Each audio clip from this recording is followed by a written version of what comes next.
Dobar dan poštovani gledatelji. Evo danas u studiju nam se pridružio jedan glumac koji nam je stigao za nas posebno iz crno-bijelog svijeta. Njegovo lice vjerujem već dobro prepoznate. Dobar dan Slavko. Dobar dan. Kako si? Evo jutarnje. Jutarnje, Mislim, nije još u jutro, podne ali jutarnje. zato što je iz ljeta smo prešli u neku poluzimu i sad ta jutra su malo onako neizdrživa. Ovako, prvi i možda glavni povod zbog kojeg smo te i pozvali tu i razgovaramo je zapravo seks. Do toga ćemo doći u drugom dijelu, tako da ih malo zaintrigiramo da ostanu s nama. Nakon reklama. Nakon reklama, da. Zapravo serija Crno-bijeli svijet. Nakon prošlogodišnjeg uspjeha sa prvom sezonom, vi ste odmah prionuli poslu, snimali ste drugu sezonu, počeli smo gledati prva dva nastavka, čini mi se da su već se izvrtile. Prvi na TV-u, a drugi na ovoj platformi koju ne znam smijem spominjati. Možeš, naravno. HRT, Zato smo te i pozvali da ispromoviraš sve gdje te možemo gledati na crno-bijelom svijetu. Reci nam zapravo, kad si ti prvi put pogledao sad, znači, nastavke iz druge sezone, ali ti bilo nešto drugčije u odnosu na prvu? Nama produkcija organizira gledanje malo unaprijed, da ipak nemamo šokove kad to bude na televiziji. A mislim, znaš, teško se gleda, pa bolje to nasamo obaviti. Znači, gledali smo sad sinoć baš do 6. epizode. Meni se čini da je druga sezona puno bolja, puno je kompaktnija. Kako su ti ljudi su već zavolili te likove, onda je puno lakše pisati jer možeš s njima raditi što god hoćeš.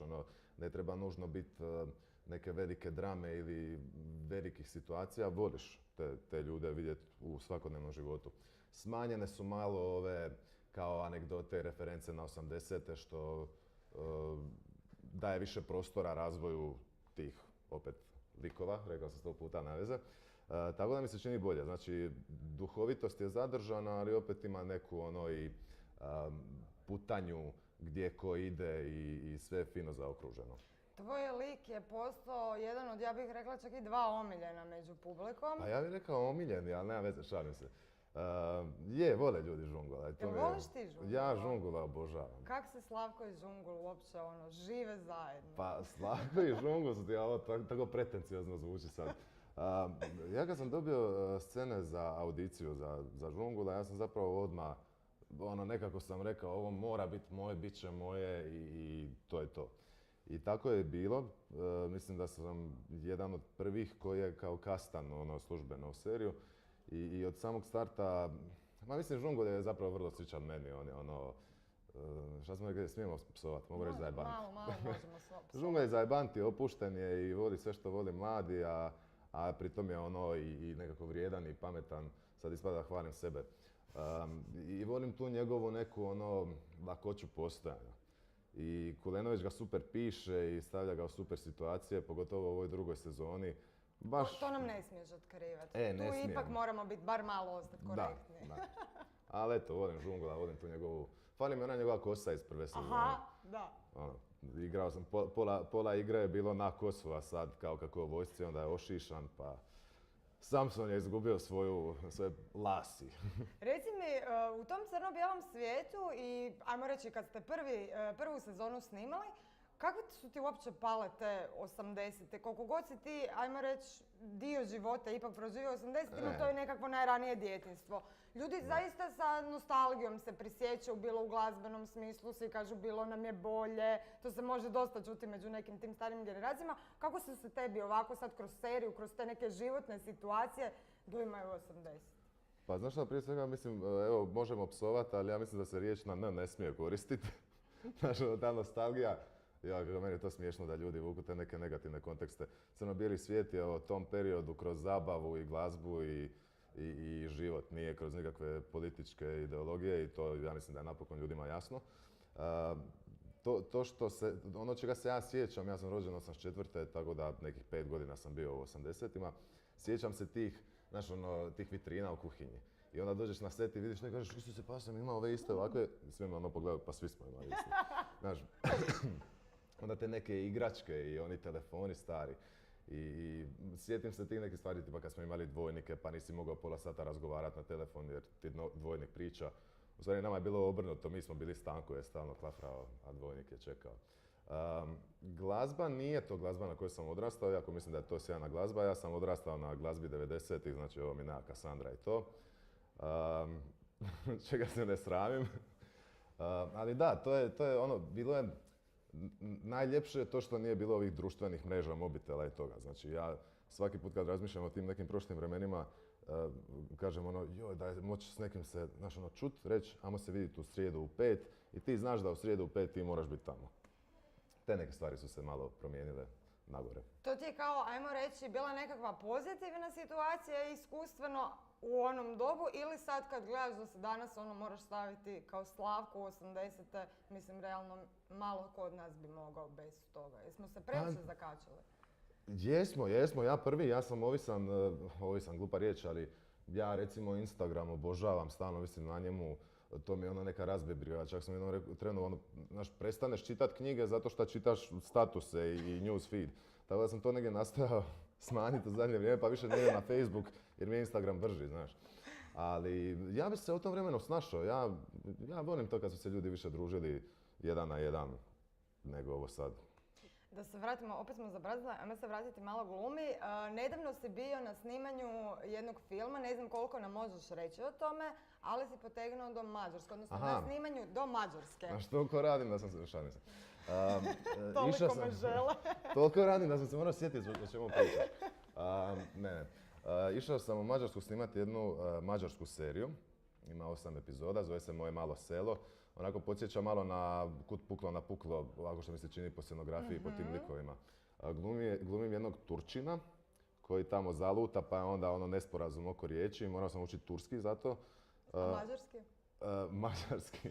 Mađarski je jedan od najružnijih jezika, tako da se iskreno nadam da ga neću morat učiti. Ali je smiješno bilo to što Mađari nisu baš nešto vični engleskom. Znači oni pričaju mađarski, ja pričam engleski da se kao sporazumijemo između scena, a u scenama pričam turski, tako da ni u jednom trenu ne znam šta oni govore, šta ja govorim. Onako, zanimljivo je bilo, tako da smo se do zadnjeg dana je već bilo, znaš, ono, na osmijehe i mote smo se sporazumijevali, ali lijepo iskustvo. Super je kad te posao odvede negdje na plaćeni put, jer uvijek uspiješ malo vidjeti toga gdje si.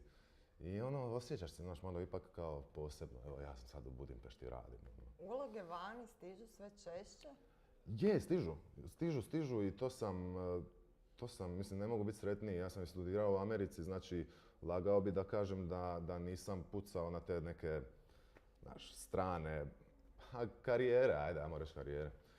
Imam odličnu agenticu koja, evo, već 1.5 godina mi uspješno nalazi uloge.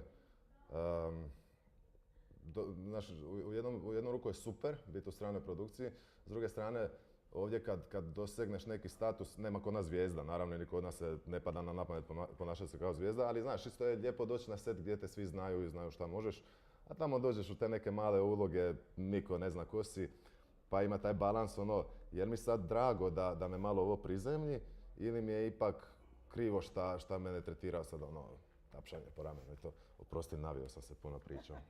Ne, baš da pače, zanima me zapravo tvoja karijera, odnosno sad evo neki projekti koje radiš vani, tim više jer si i sam spomenuo, studirao si u LA-u ako se ne varam i baš sam čitala jedan intervju u kojem si rekao da u principu u tom momentu kad si se vraćao između studija i sad nekakvog prvog, drugog posla, nekakvog angažmana, si u stvari odlučio se vratiti u Hrvatsku i tako su se nekako situacija poklopila, ali si dao naslutiti da kad se zvijezde dobro slože da bi se mogao vratiti. Daj nam malo razbi taj mit o Hollywoodu. Mi dosta nekako, znaš ono, dižemo u nebo ljude koji odu tamo, naprave neke uloge bez daljnjega. Dio hrvatskih glumaca su se zaista ostvarili, Vičnić, Laona, Paraminski i tako dalje.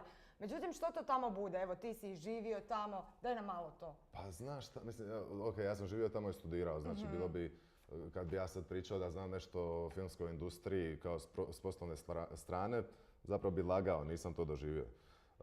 Mislim da je to jedna velika mašinerija, mogu recimo usporediti naš set i američki set.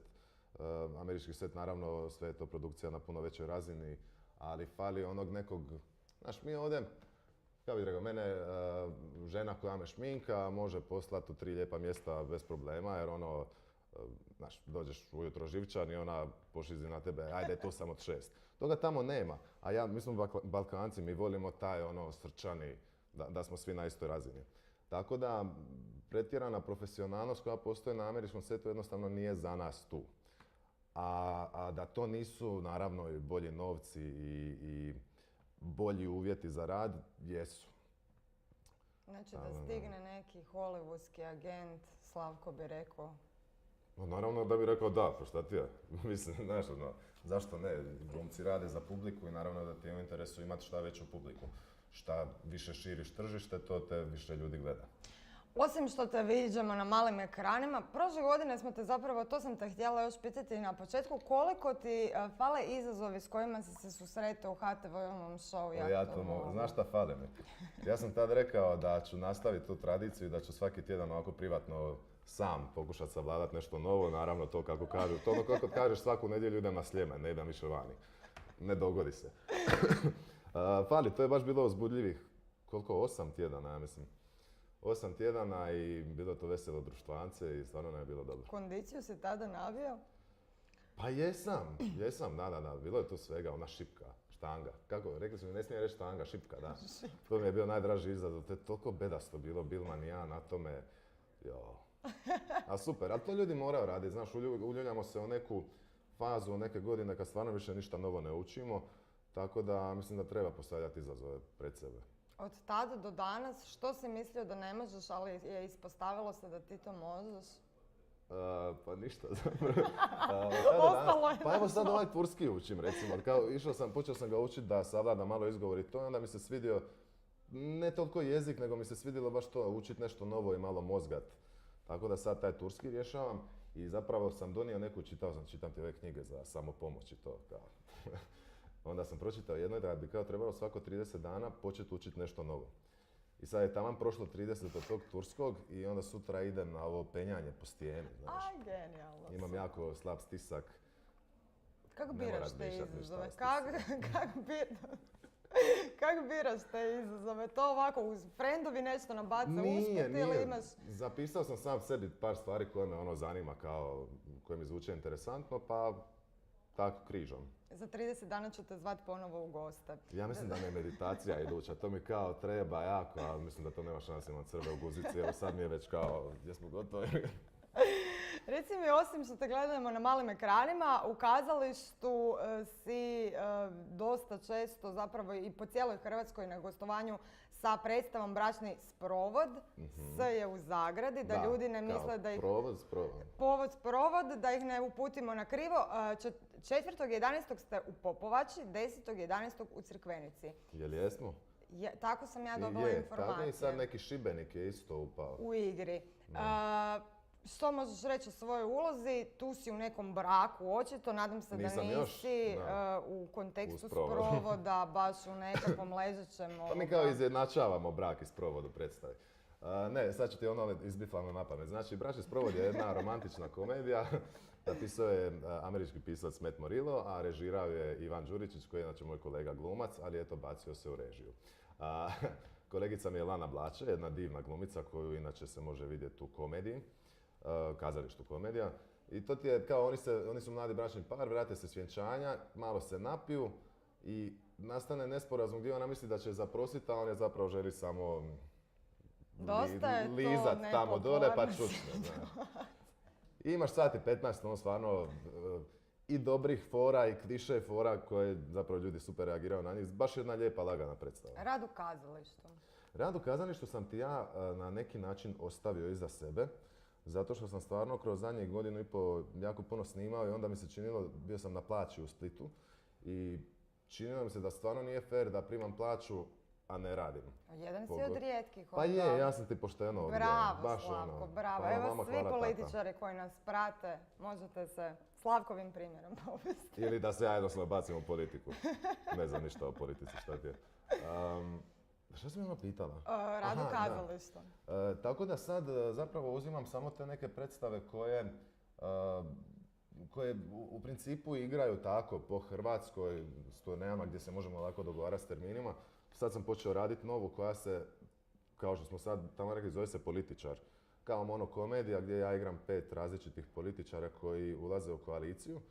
I baš zato što se ne kužim u politiku mi je to gušt radit, zato što ih vidim kod neke normalne ljude sa svojim manama i glupostima, pa mi se lijepo igra s njima. I to izlazi isto, ja mislim, idući mjesec nekad, isto ćemo ići, imamo neku Crikvenicu zakazanu i tako. Divno. Reci mi, među kolegama, da li imaš već sad, s obzirom da si već dugo godina i po snimanjima i po kazalištu, imaš neke ljude s kojima se baš klikneš i da je jednostavno raditi? Imam, u principu ti je, mi smo svi nekako dobro, mi smo radni narod. Što god ljudi govore, mi smo narod koji voli raditi, profesionalci smo, ne samo glumci, nego inače to kad sam živio u Americi, onda ljudi su primjećivali da su moje i još neke od nekih europskih studenata da imamo bolju disciplinu. A kad čovjek radi predano i kad voli svoj posao, onda je s njim uvijek lako raditi. Takvi su svi glumci s kojima sam radio, stvarno ne znam ni jednu iznimku da mi je s nekim bilo teško raditi. I ne govorim to kao kliše i kao neku floskulu, nego stvarno, evo, pohvale svim mojim kolegama. Čak ni stari kolege, šta ti mali znaš, mi ćemo. Ne, nikad. Ok, znaš kad sam tek počinjao svim tim starijim kolegama je bilo prvo pitanje, a jesi ti studirao ili si kao sudice? Tako da, ali to je nešto što razumijem, znaš, ta plava sapunica je donijela dosta glumaca koji zapravo dolaze bez škole, šta je ok, mislim, ljudi se snađu svejedno o tome. Tako da razumno mi je da kolega stariji želi znat s čim će imat posla, a s druge strane vidit ćeš s čim imaš posla i kad stanete pred kameru. Slavko, kako je uopće počela tvoja priča sa glumom? Ja mislim da je počela tako što sam ja svirao violinu cijeli život. Znači I nije ti dobro išlo? I nije mi dobro išlo. Onda sam probao druge stvari, nisu mi dobro išle. Ne, svirao sam violinu jako dugo. Ja mislim počeo sam s negdje 7 i to sam do 18. išao. I pretpostavljam da se tu negdje razvila ta ljubav prema sceni, ali ne do kraja ljubav prema violini, jer, znaš, šta ja znam, to je preteško. Ne, mislim, nisam zbog toga odustao, nego negdje sam bio rubno, gdje ili moraš odlučiti, ok, time ću se baviti pa ću vježbati 6 sati dnevno i krvariti odavde, ili neću. Znači, tu se razvila ta ljubav prema sceni i onda sam tek zapravo u drugom srednje rekao, ajde idem vidjeti kako je to malo baviti se glumom. Upisao sam dramsku u Splitu i eto, nekako je od tad samo teklo. Nisi imao nikakvih drugih očekivanja od sebe, nisi imao, ajmo reći, neke druge snove, znaš kao dječaci svi mi želim, ili odnosno djevojčice. Znaš šta, ti snovi, kad ljudi pričaju o snovima sa 16, nemaš ih. Upišeš faks, ne znaš šta ćeš raditi. Tako da evo, meni se potrefilo da sam izabrao ono što sam stvarno i zavolio.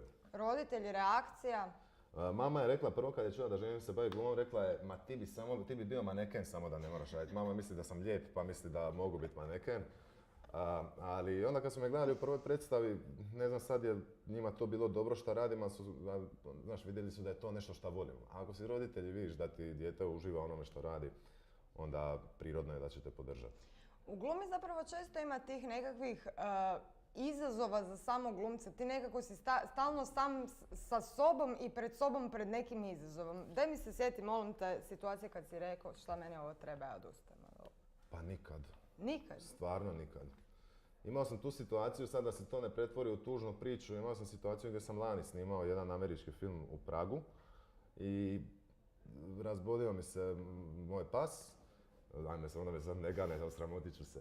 Znači, razbolio mi se pas i gotovo je završila na aparatima i zvali su me s veterinarskog svaki dan da kao je poštedim, jel? A ja sam bio na snimanju i sad, to je hollywoodski film, briga njih šta meni pas umire, kako bi rekao. I tu mi je bilo možda malo prvi put da mi je bilo, viš ti kako ti posao zapravo oduzme da budeš negdje gdje stvarno želiš biti u tom trenu, ali eto, stisneš zube, odradiš to. Makar sam se stigao oprostiti sa psom, dosta o ovoj priči.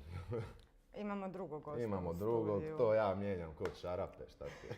Nije, imamo, tu je Buba, ne znam se vidi na kameri, a pušta dlaku pa je nećemo dizati. Ne, da, po moje lijepoj haljini. Reci mi ti isto zapravo dosta budeš angažiran oko tih nekakvih kampanja kad bude pa psi, životinje, inače, daj mi reci, od kad imaš pse? Jel si od malih nogu to ili sad u ovom samostalnoj fazi života ne moraš više se opterećivati da li mama i tata vole ljubimca? Ja sam recimo taj slučaj. Jedva sam očekala da se odselim da mogu nabaviti psa bez maminog i tatinog dopuštenja, to mi je bilo genijalno. Da, znam tu priču, ali meni se dogodilo, ja sam znači ko klinac molio psa i nikako. I onda je otac jedan dan se vraćao s posla i našao jednu malu crnu labradorku miješanku i donio je. Ja sam tad bio negdje 5. razred osnovne, tako da od tad zapravo sam okružen psima. I volim ih jako i stvarno volim spašavat. Razumijem da neki ljudi žele točno određenu vrstu, ali A mješanci su zakon. Ti našao si negdje? Ona je šetala ulicama Osijeka i zapravo mi je baš tvoja kolegica tu koja radi u 24 mi je poslala ovako sliku, to je bilo 2 tjedna nakon što mi je Skempi uginula i ona, to je isto ono flundra. Znala je ona da će ja nju uzeti. Znači šalje mi poruku, znam da nisi spreman i sve to, ali vidi kak je slatka. I ja gledam i mislim sam, ajde upiću. I to je bilo to, nakon 3 dana sam je uzeo i Slatko velikog srca, pa to je lijepo, lijepo je to i udomljavanje životinja, baš smo se mi malo bavili tom temom udomljavanja. Da mi reci kako je bilo iskustvo udomiti ju? Čudo, mislim ovaj pas je čudo, znači ona mene od prvog dana sve sluša. Sve, ko da je, znaš ono ja kažem kao Skempi je od gore sišla u nju i sad je to mala Skempi. Baš je čudesno. Poješće vam tu ovaj tepih, ali onako mi ne izda nešto treba. Na probe ju vodiš? Ide na probe, ide na snimanja, čak ima u Mađarskoj je dobacila? Ne, nije bila u Mađarskoj. Onda budeš smješten u hotelu, pa malo, znaš, šta će vas sad pitat u produkciji, može li pas. Ali bila je na snimanju Crno-bijelog svijeta, čak ima i ulogu u Crno-bijelom svijetu. Nije dobila honorar, što bi mogla isto riješiti. Nije pošteno, što nije pošteno. Nije pošteno, zloupotreba. Ali ono, mislim, baš je čudesan pas, ali opet kažem, poješće tepih, pa ne znam da nešto napravimo. Pa za sad ćemo ju ostaviti, valjda izdržljiv je tepih, ja mislim. A nije ono, neka jeftinja isto. Reci mi još planovi kroz neku dogledno vrijeme za karijeru. Da li imaš zapravo nekakvih ciljeva koje još do sad nisi imao prilike ostvariti? Da li postoje te neke uloge koje čovjek od uvijek želi odigrati? Da li su to neki klasici, ovo ono, ili naravno neki s Brad Pittom, znaš, ono kao oči u oči, u blockbusteru. U tvom slučaju što bi to bilo? Ne znam, ja ti volim raditi, meni je svaki posao stvarno neko novo zadovoljstvo. Sad sam išao baš na nekoliko audicija za velike projekte, tako da mi sad sve to nešto najsvježije, volio bi dobiti ovo što sam sad neki dan išao. Ali u principu samo da je raznoliko. Mislim da svaki glumac ima neku ulogu koja je stvorena za njega. Uvijek uzmem za primjer Adriana Brodija koji je tog pijanista. To je jednostavno bila njegova uloga. Znači svakoga od nas čeka negdje nešto i nadam se da će to nešto doći šta prije pa da onda mogu na temelju te slave dobijati sve ostale uloge. Imaš li nekad potrebu sam sebi napisati u neku ulogu koja te čeka? Znam da pisci znaju, da glumci znaju ovako se malo upustiti i u redateljske vode, neko uspješnije, neko manje uspješno. Evo vidiš kolega glumac, u vašem slučaju režije se prihvatio uspješno. Imaš li ti tih nekih afiniteta? Ma ja ti volim pisat, ali sad će tako zvučat kao da nešto... Ja ti volim, znači kad Okrivi novinar. Ne, kad sam slobodan onda volim grozno. Kad sam slobodan onda volim ipak dat nešto nekom drugome. Tako da ja u fazi kad sam bio zadnji put slobodan na duži period sam pisao, ali sam pisao za udrugu Srce, to su mladi s cerebralnom paralizom i s njima sam napravio jedan musical. I svaki put kad nađem slobodnog vremena, znaš, mislim da čovjek treba, ako puno dobija, mora znat i dat. I to ne govorim ono fejkerski kao sad uplatiti novac na račun ili se pojaviti na kao već organiziranom humanitarnom eventu u shopping centru i reći ja pomažem. Privilegija je nešto napraviti za drugog, tako da eto, ne pišem za sebe, pišem za druge, ali kroz to isto dobijem nešto šta me upotpuni čak više nego vlastiti uspjesi. Imaš neke rituale kad pišeš ili to dolazi potpuno neočekivano? Dođe, kako dosta puno vozim ove relacije Split-Zagreb, onda ja uglavnom u autu kao snimam te neke ideje koje su u principu jako glupe, jer nisam neki talentirani pisac, ali se te ide na groz pojavu, nešto što je ipak, evo ta predstava je recimo proputovala dobar dio Hrvatske i bila hit za te mlade ljude koji su zbilja sjajni. Kad se radi sa srcem, onda se radi dobro. Nisam zapravo dobila odgovor na pitanje, iako na neki način si mi odgovorio o ovim željama. Znači, sve rekao si da zapravo su ti sad sve uloge za koje si bio sad na nekim castingzima, te neke koje te čekaju. Imaš tu neku? Da li si zapravo, malo smo te gledali u nekim klasik predstavama Šekspira, nisam te nikad imala. Ne, nisam, to ti mene nikad ne zanimalo. To nisi u tome? Ne, ja sam u Splitu više manje radio dječje kazalište i tu i tamo neku ozbiljniju predstavu. Nisam ja niti taj kalibar glumca. Ja ne bi znao igrat Hamleta. A i nisam zaljubljen u klasike na način, ma ne, zapravo grozno, ali to me ne zanima. Ne zanima te. Rađit ću ovako neke moderne američke komade ili mlade hrvatske pisce, da je sad, da je jasno da je život. Da li je izazovnije biti glumac na pozornici, u publici ti sjede djeca ili stariji? Pa djeca. Znaš, djeci ne možeš lagat i sve te lijepe divne stvari koje ljudi kažu, ali je najveći izazov što su djeca danas neodgojena i onda je užasno teško uopće igrati uz takvo nepoštovanje balavca od 13 godina koji misli da si klaun, a ne glumac. Znači imao si ali tih volim situacija. djecu, iskreno volim djecu, ali volim dobro odgojenu djecu i kad god mi priđe dobro odgojeno dijete, toliko se oduševim jer je to danas strašna rijetkost, čak i ovo što si ti malo prije rekla da mislim, ne znam, hoćeš da tebe malo stavimo na plan. Možeš mene staviti. Ovo što si rekla da ti je teta u vrtiću rekla da ti je mali preodgojen, pa to ne možeš reći, mislim, to je strašno koja si vremena došla. Znači imao si incident. Ma da, ne nužno ja kao ja, nego kompletan ansambl koji stojiš tu i sjeti se sebe u kazalištu ko klinke, to je čarolija bila. Ili mi možda više nismo tako čarobni glumci pa je u nama problem, ne znam. Ovisi što nakon toga napišu i koji kritičari. Kakav si s kritikom? Imaš li problema pročitati o sebi lošu kritiku i dobro? Ma meni ti je najgora kritika kad me se ne spomene. Znaš, daj napiši da je ili si grozan ili si dobar, nešto napiši, ali se stalno dogodi, pogotovo u Splitu, ta kritika bude ansambl je bio uobičajeno dobar. Ma daj mi se makni, daj napiši nešto. Ali nemam u principu problem s kritikom, čak nađem... Tko ti onda bude korektiv? Pretpostavljam imaš nekakve prijatelje, jel tako, gledaju te, prate tvoj rad. Tko ti bude korektiv? Jesu to roditelji, jel ti oni mogu onako biti? Prije svega roditelji, oni su vrlo iskreni i znaju biti objektivni jer su i sami kazališna publika. Tako da uvijek prvo njih pitam i onda kad mi neko dođe od prijatelja na predstavu, onda kao ovako, jesam bio dobar? Jesi. Ma baš stvarno, jesi. A nije to mi samo kažeš. Ne, dobro. Tako, znači, ne dolaze mi ljudi više gledat me jer ja 45 minuta nakon toga silujem s pitanjima, čekam, izazivam da mi kaže kao, ma dobro, onaj jedan dio ti je bio, ma što mi je bio? Znači, nije, najbolje je nekako imat neki realan odnos prema samom sebi i iz toga rast.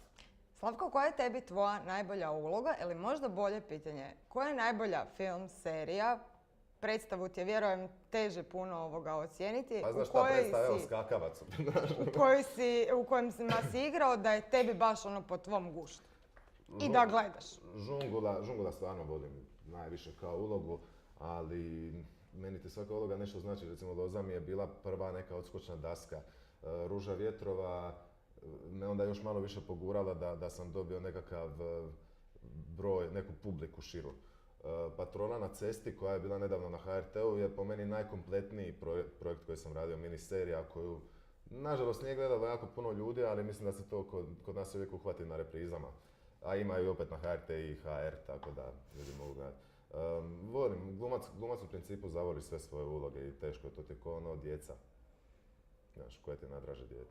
Jel gledaš? Mislim, ja sam najdraže dijete. Naravno, apsolutno. Jel gledaš nekad sa roditeljima, pa onda u dalmatinskom mentalitetu bude to malo onako i komentara i to imaš neku anegdotu sa... Pa Crno-bijeli svijet, prvu sezonu sam taman bio u Splitu nešto valjda radio, a kad sam u Splitu onda sam kao klinac, živim kod mame i tate osobe koje sam odrastao. Tako da smo gledali skupa i znaš, nije neka anegdota, ali je lijepo što prvi put se ti zainteresiraš, nego gledaš to i onda pitaš roditelje, ma to stvarno bilo tako, znaš, pa se onda oni raspričaju, nakon 3 minute više ne slušaš, ali bar imaš te 3 minute koje do sad niste imali. Jesi me to pitao? Jesam. Po čemu si tipičan Dalmatinac, osim što voliš pričati? Ja volim pričati. To apsolutno nije ništa negativno. Ali to baš nije tipični Dalmatinac, treba bi ti ovdje staviti i odgovarati sa... Tipični Dalmatinac, a nisam. Šta je uopće tipični Dalmatinac, znaš? Evo, ti mi ispričaj onda po čemu ti voliš što jesi Dalmatinac? Što jesam Dalmatinac. Što imam kuću na moru, znaš. Ne, eto, volim to, volim more, volim ići u ribe sa ocem, volim te neke tradicionalne stvari, starog, dalmatinskog. I od djetinjstva si išao? Od djetinjstva Prvo, moj otac je iz Kaštel Kambelovca, pa smo onda tamo lovili ribu, pa smo onda sa brodom od strica išli. Taj ribolov nam je baš nekako ono u krvi. Samo što smo zaključili da ocu donosi nesreću zato što cijelo ovo ljeto ništa nismo uhvatili. Znači čovjek ode bez mene, uhvati sve. Ja odem, ne uhvatimo, nego jedan put meni ispadne mobitel u more, jer naravno, šta prvo radiš na ribolovu, selfie. Drugi put njemu cvike ispadnu, ma tragedija, ono neće više ići. Koja je najbolja riba koju spremaš? Orada. Dobar si u kuhanju? Jesam. To ćemo morati provjeriti. Napravit ćemo jedan specijal. Da, pa ima tu neko jaje sigurno. A tu, znaš šta, baš nisam sigurna. Prošlo mi je vrijeme gablaca. Jako mi je drago da si nam došao. Još bi jednom... Već smo gotovi. Još jednom bi te samo htjela zahvaliti da si nam došao. Hvala što si nam otkrio te nekakve detalje o crno-bijelom svijetu. Nadam se da ćeš i ti sam sebe pratiti dalje. Jel nam možeš nešto otkriti što još nismo vidjeli, a bude zanimljivo, a ne uništava i ne naljute se na HTV-u? Pa evo da se vratimo na ono što smo prvi put na početku najavili. U ovoj sezoni ima dosta više seksa. Znači, akcija.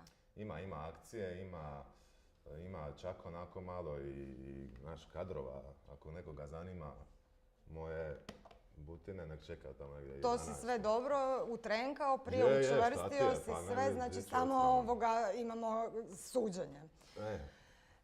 Hvala gledatelji što ste nas pratili. Ja se nadam da ćemo Slavka imati prilike već vrlo uskoro ponoviti u našem studiju. Pratimo se i dalje. Bog, di gledam, tamo.